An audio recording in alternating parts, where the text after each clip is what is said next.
For today's video guys, magre-repair po tayo ng electric fan. So, duwin yung tatak niya guys. So, naka-plug na po. So, testing natin kung anong problema nito. So, natin number 2. Tapos may ugong kinanarinig guys yan. Ugong. So, patayin na natin. Baka masira yung winding. So, tara guys, samahan nyo ako. Repair natin to. Testing natin kung anong sira nito. Let's go!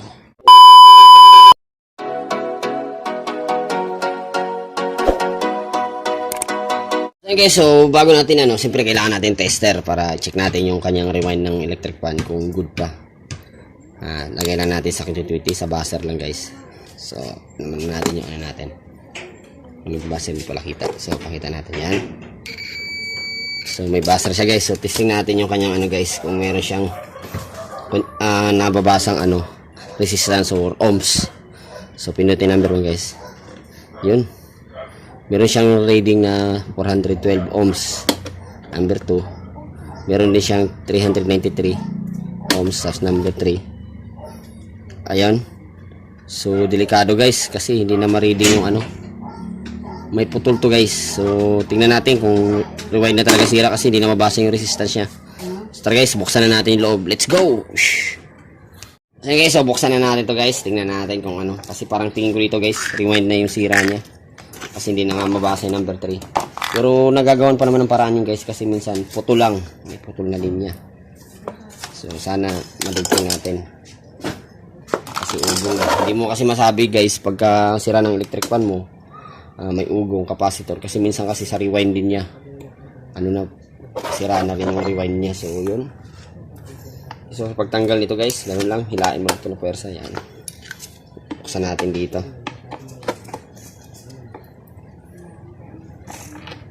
Yun. So guys, nabuksan na natin. So parang good pa naman yung niya. So yun. Check natin guys. Let's go. Kasi hindi ko pala nasabi sa inyo, free wheel naman siya guys. Kasi minsan pag ugong dito, minsan busing ang sira. Pero free wheel lang siya guys. Hindi mo masabing busing. So baka sa rewind na nga to. So tingnan natin. Check natin yung kanyang linya mula dito sa capacitor. Papunta dito sa yung mga niya, yung resistance niya dito sa switch. Tingnan natin guys, let's go.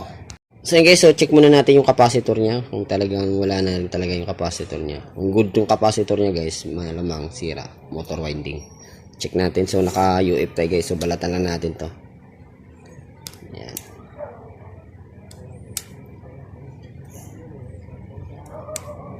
Yan, so nabalatan na natin. So discharge natin guys kasi galing sa outlet, baka masira yung tester natin.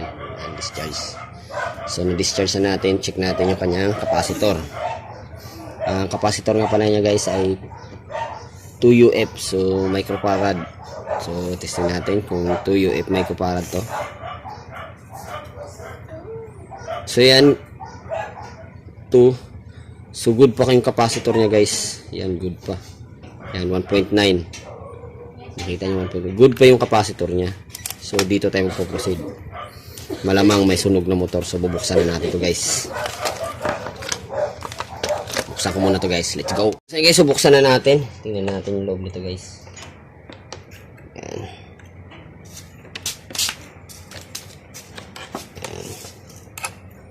Tingnan natin yung kanyang rewind. Ayan. Makintab pa naman. Dito sa likod. Putulin natin ito.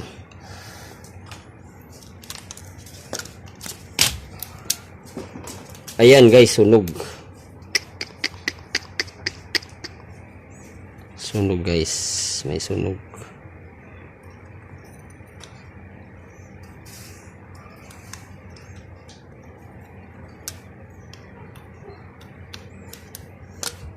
Ayan guys, so di na natin marirepair to kasi sunog nga. Ayan, may burn. Kaya pala hindi na ma-reading yung number 3 niya. So meron siyang isang winding na nasunog. Kasi lumapat to guys.